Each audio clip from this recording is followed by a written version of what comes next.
Hi, my name is John Schmillikoffer, and I've been working out for over 40 years since the age of 14 to get these guns, and I am a CPA.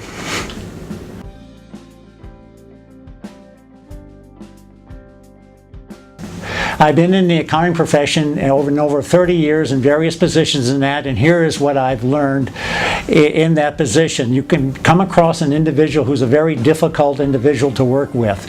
If that individual should somehow get promoted or even stay in the lateral position that they're in, you've got one of two choices as you're going along. You can either leave the company, or you can basically make the best of a bad situation by trying to work with this individual.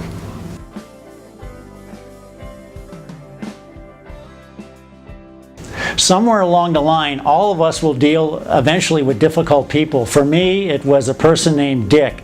Dick had been our marketing manager, and he was in a lateral position with me.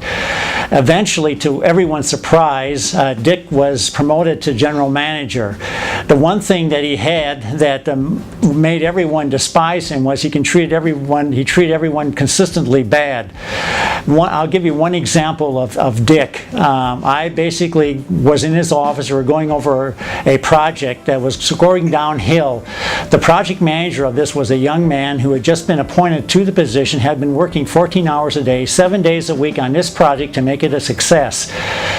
The project was not going anywhere. I encouraged Dick that we need to call him in and go over and ask him what he needs for us to help him to get this project back on track.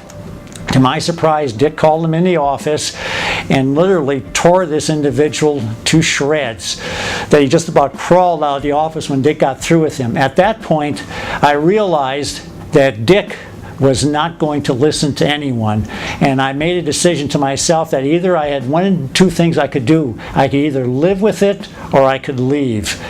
I hope that those of you listening to me at this point in time do not fall, like the majority of us do, into what I call a gray area, where you just sit and grumble about your particular circumstance.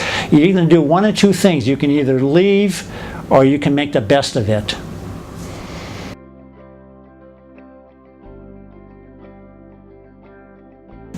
And here's the moral of the story. Ultimately, I outlived Dick. He was demoted down into an entry-level sales position. I made a decision to stay, and later on I left the company.